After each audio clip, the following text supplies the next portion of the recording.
Apologies for that, everyone. My phone decided to run out of storage at an extremely inopportune moment.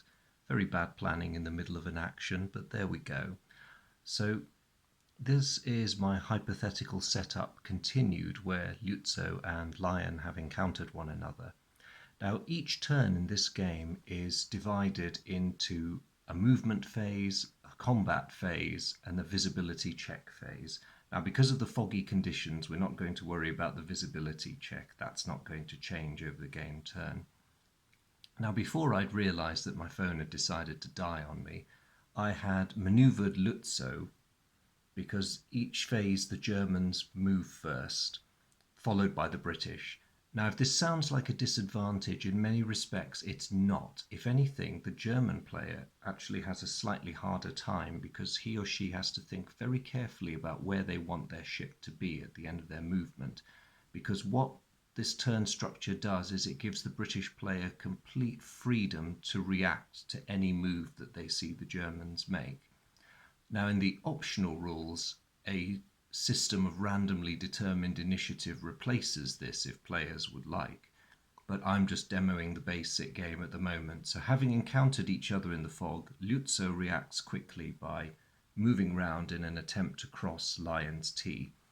This is a very standard manoeuvre as far as the tactics of the time go. It was a bit of a holy grail. All admirals dreamed of this because if you cross your opponent's T, it means the full strength of your broadside, which is a lot of gunpowder, can be directed against your enemy, and they can only respond in limited fashion with their forward or aft turrets, depending on whether you're crossing a head or a stern of them.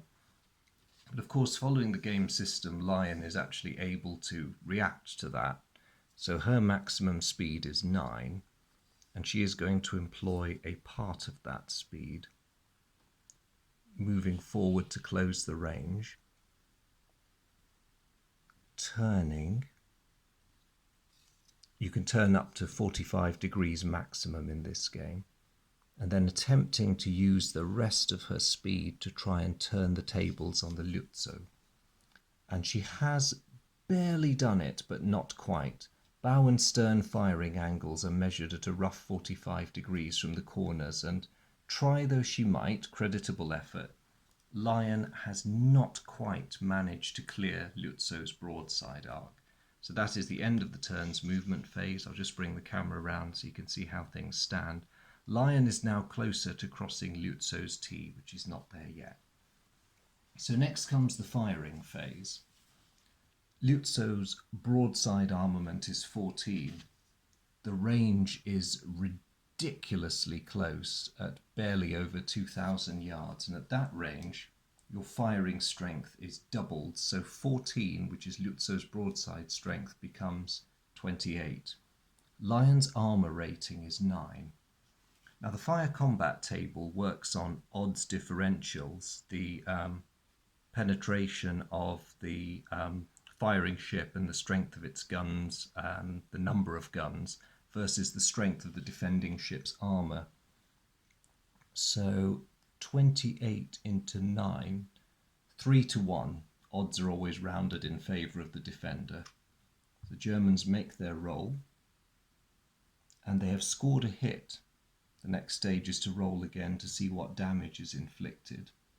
So as you go down the damage table and roll for hits, you apply various modifiers based on the range.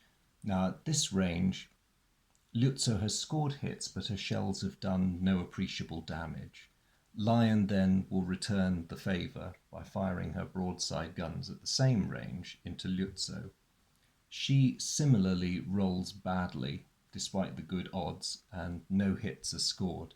Had a hit been scored, incremental damage to either the ship's flotation can be recorded by something as simple as blue or red dice. So blue for flooding and red for topsides damage.